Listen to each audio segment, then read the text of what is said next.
Back to my YouTube channel another fresh new blog video. বাঙালির সবথেকে প্রিয় ঘোরার ডেস্টিনেশন হচ্ছে দীঘা। দীঘার মাথায় নতুন পালক যুক্ত হতে চলেছে। আপনারা হয়তো সবাই জানেন এতদিনে আগামী 30শে এপ্রিল 2025 দীঘায় নিম্নীয়মান নতুন জগন্নাথ মন্দিরের উদ্বোধন হতে চলেছে। তো সেই মন্দির উদ্বোধনের অনুষ্ঠানে যোগ দেওয়ার জন্য আমি আমাদের শহর ফুলিয়া থেকে আমি রওনা দিচ্ছি আজকে দীঘায় যাওয়ার জন্য। তো আমি এখন দাঁড়িয়ে আছি আমাদের ফুলিয়া বাস স্ট্যান্ডে। আমার আজকে বাসে করে জার্নি শুরু করব। আমি আজকে বাসে করে যাত্রা শুরু করব।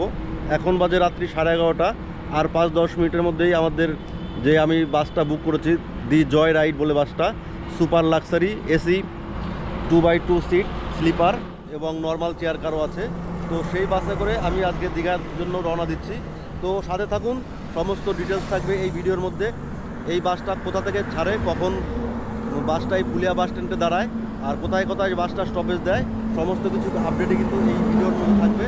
তো ভিডিওটা একটু স্কিপ না করে পুরো ভিডিওটা দেখুন এবং চলুন বাসটা আসলে বাসের ভেতরে উঠে আপনাদের পুরো ডেটাগুলো দেখাচ্ছে। তো বন্ধুরা, ফাইনালি বাসটা এসে পৌঁছেছে। এই হচ্ছে বাস দি জয় রাইড। তো চলুন বাসে উঠে দেখি। ঘড়ির কাঁটায় বাজে পাক্কা 11:30, 11:30 কিন্তু সময় মতো বাসটা কিন্তু ঢুকে গেছে। তো চলো বাসের ভিতর দেখা হচ্ছে। তো এই হচ্ছে বাসের অন্দরমহল। সবাই এখন মোটামুটি বসে ঘুমিয়ে পড়েছে। 18 নম্বর সিট এটা না, একজন আছে। তো বন্ধুরা, যেরকম বলছিলাম, তো বাসটা কিন্তু একদম নির্ধারিত টাইম মতো ঢুকে পড়েছে। 11:30 টাইম ছিল, 11:40 ঢুকেছে, 10 মিনিট লেট। তো বাসে ওঠার সাথে সাথে কিন্তু আমাদেরকে সবাইকেই দিয়েছে, আমি যেহেতু ফুলিয়ার থেকে উঠলাম, একটা বিস্কুট প্যাকেট দিয়েছে আর একটা কিন্তু 500 জলের বোতল দিয়েছে।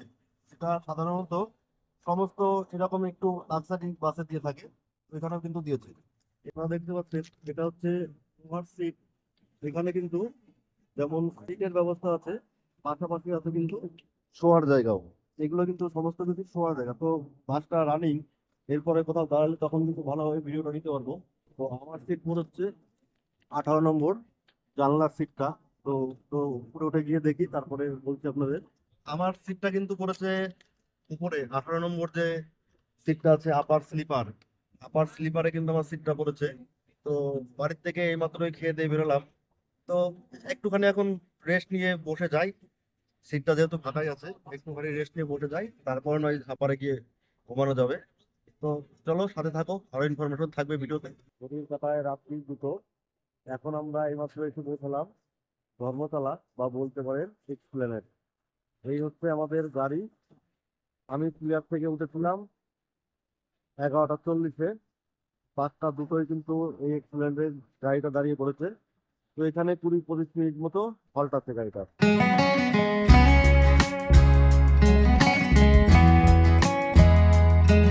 সিটিং ক্যাপাসিটিটা কিন্তু খুবই সুন্দর করা হয়েছে।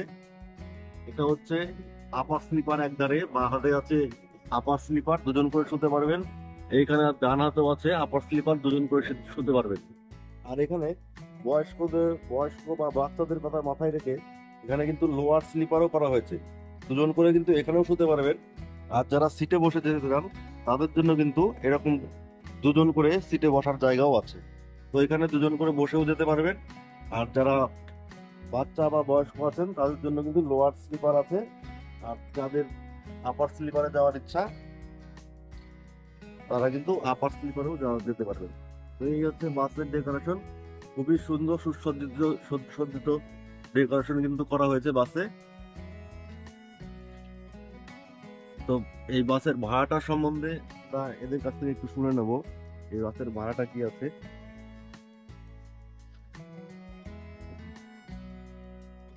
প্রত্যেকটা সিটে কিন্তু এরকম এসি হোল্ডার গুলো আছে। তো আপনার যদি এসির প্রয়োজন থাকে তো এসিটা এরকম করে দেবেন, না হলে কিন্তু এরকম বন্ধ করে দিতে পারেন। এখানে কিন্তু লাইটের ব্যবস্থা আছে, লাইট জ্বলছে না কেন, ভেতর থেকে আমাদের বন্ধ করা আছে। তো আর একটা জিনিস খেয়াল করবেন, এই সিটের মধ্যে কিন্তু আপনাদের চার্জারের কোনো ব্যবস্থা নেই। যে সিটগুলো দেওয়া হয়েছে এই সিটের মধ্যে কিন্তু কোনো চার্জারের ব্যবস্থা নেই। কিন্তু আপনি যদি স্লিপার নেন, স্লিপারে কিন্তু এরকম চার্জারের ব্যবস্থা করা হচ্ছে টাইপ সি। টাইপ সি চার্জারের ব্যবস্থা আছে এখানে। আর এইখানে আপনি যেমন বসে যেতে পারবেন তেমন কিন্তু শো করছে। তো আমি এরকম বসে পড়েছি, মানে এরকমভাবে পা মেলে কিন্তু আমি এখন বসে পড়েছি সিটে।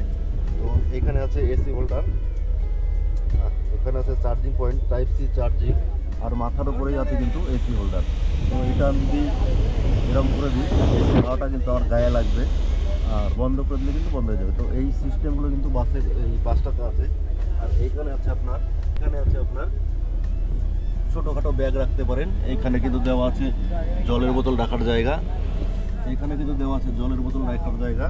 আর প্রত্যেকটা ইয়েতে কিন্তু এরকম একটা করে কম্বল দেওয়া আছে। এই এসি বাসে এই কম্বলগুলো কিন্তু দেওয়াই থাকে। দেখুন এখানে কিন্তু কম্বল দেওয়া আছে, বাইরে কিন্তু দু সাইডেই পর্দার ব্যবস্থাও আছে। আপনার যদি প্রয়োজন না থাকে এরকম পর্দাটা, আলো যদি ভেতরে আসে পর্দাটা টেনে দিতে পারেন। এদিকে বাইরের সাইডের পর্দা, এদিকে কিন্তু ভেতরের সাইডেও কিন্তু পর্দা দেওয়া আছে। এই ছিল বাসের অন্দরমহল বলতে পারেন। তো খুবই লাক্সারিয়াস বাস। ভাড়া মোটামুটি আমি যা শুনলাম এদের রেড বাসের মাধ্যমে কিন্তু এদের বাসের টিকিট কাটা যায়। রেড বাস অ্যাপের মাধ্যমে কিন্তু এই বাসের টিকিট কাটা যায় অনলাইনে। তো সেটা কিভাবে কাটবেন সেটাও আমি মোবাইল স্ক্রিনে আপনাদের সামনে দেখিয়ে দিচ্ছি। তো বন্ধুরা, সবার প্রথমে আমরা চলে যাব আমাদের মোবাইলের প্লে স্টোরে গিয়ে আমরা সার্চ করব রেড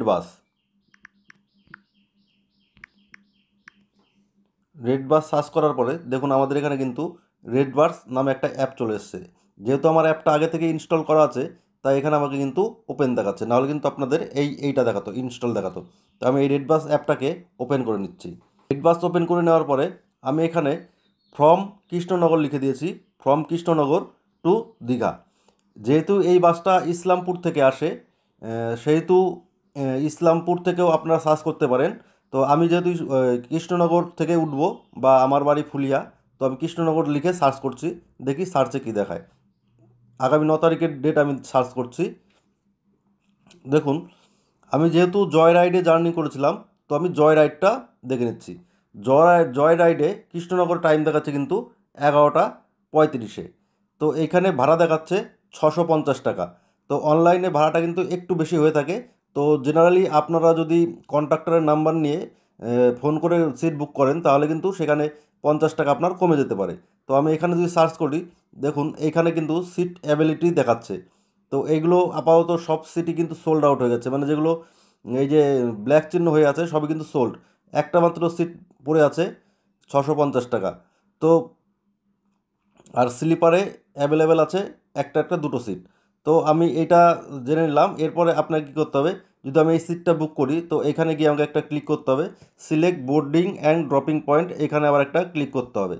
এখানে ক্লিক করার পরে দেখুন আপনাকে কিন্তু দেখাচ্ছে কৃষ্ণনগর বাস স্ট্যান্ড থেকে আপনি উঠবেন এবং দীঘায় গিয়ে নামবেন সকাল 7টায় 10 তারিখে।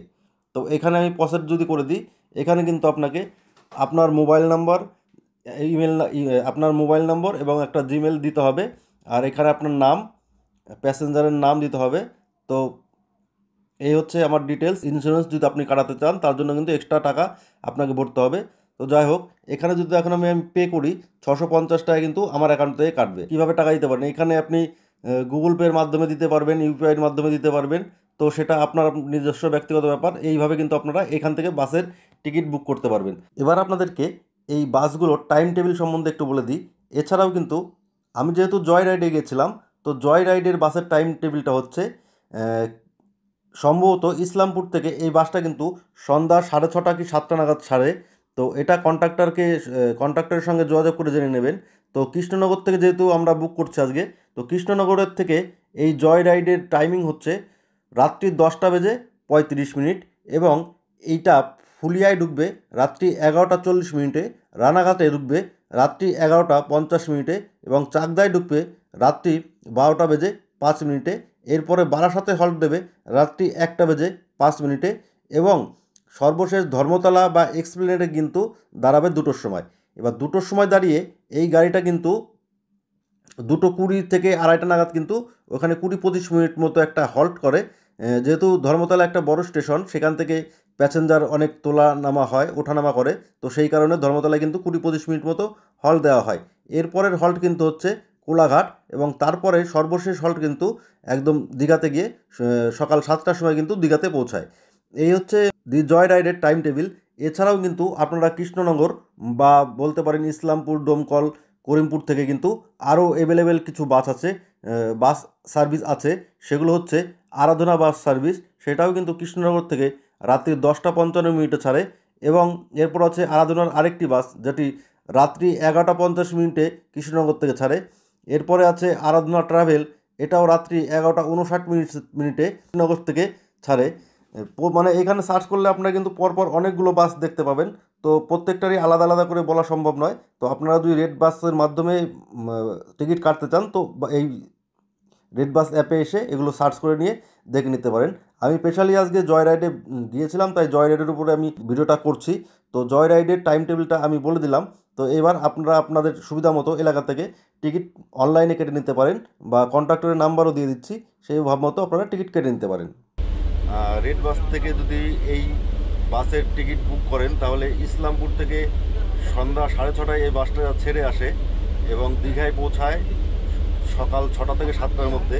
তো ইসলামপুর থেকে এই বাসের ভাড়া পড়ে আনুমানিক 600 টাকা মতো, এবং ধর্মতলা থেকেও কিন্তু এই বাসের ভাড়া পড়বে 600 টাকা। আমি উঠেছি ফুলিয়া থেকে, এই আমার কাছ থেকে কিন্তু 600 টাকাই ভাড়া নিয়েছে। তো অ্যাপের থেকে কাটলে কিন্তু ভাড়া আপনাদের সেই ইসলামপুর থেকেই উঠুন বা ধর্মতলা বা মাঝখানে রানাঘাট, ফুলিয়া, কৃষ্ণনগর এখান থেকেই উঠুন, বাসের ভাড়া কিন্তু একই পড়বে, ওই 600 টাকা। আর আপনি যদি কোনো অ্যাপের মাধ্যমে না গিয়ে এদের সঙ্গে কন্ট্রাক্টরের সঙ্গে ডাইরেক্ট কথা বলে নেন, তাহলে কিন্তু মানে জায়গা অনুপাতে 50 টাকা কম বেশি হতে পারে ভাড়াগুলো। এমনিতে খুবই আরামদায়ক বাস। আমি এতক্ষণ যতটুকু রাস্তা আসলাম, আমার কিন্তু কোনো অসুবিধা হয়নি। আমি আপার বাতটা আমার ছিল, আমি কিন্তু এতটা সময় রাস্তা ঘুমিয়ে ঘুমিয়ে আসলাম, অসুবিধা হয়নি। এখন এখানে দুপুর মানে রাত্রি 2টোর সময় যখন গাড়িটা দাঁড়ালো, 20-25 মিনিট মতো কিন্তু ব্রেক ছিল, বা এখনও গাড়িটা ধর্মতলা এক্সপ্লেনেটে দাঁড়িয়েই আছে। তো এখান থেকে হয়তো কিছু যাত্রী উঠে দীঘায় নিয়ে যাবে। এই টোটাল বাসটাই কিন্তু এখন ফাঁকা দেখাচ্ছে। এতক্ষণ কিন্তু বাসে পুরো ব্যাকআপ লোক ছিল, প্যাসেঞ্জার ছিল। প্যাসেঞ্জার নেমে গেছে, এখন এক্সপ্লেনেট থেকে আবার নতুন প্যাসেঞ্জার উঠবে। তো প্যাসেঞ্জার কিন্তু খুব একটা আমরা চোখে দেখছি না। শুনতে পাচ্ছি দীঘাতে কাল বা পরশু কোনো গাড়ি সেভাবে ঢুকতে দিচ্ছে না, মানে দীঘার আউটসাইড দিয়ে গাড়িটা বের করে দিয়ে দেবে। তো সেই কারণে প্যাসেঞ্জারও কিন্তু কম। আর একটু আগেই সামান্য ঝড় বৃষ্টিও হয়ে গেছে, তার জন্য প্যাসেঞ্জারও কিন্তু কম দেখতে পাচ্ছি। তো চলুন সাথে থাকুন, আরও ইনফরমেশন থাকবে ভিডিওর মধ্যে। তো গুড মর্নিং বন্ধুরা, ঘড়ির কাঁটায় সকাল 7টা। আমরা এইমাত্র এই দীঘা বাস স্ট্যান্ডে এসে নামলাম। তো এই যে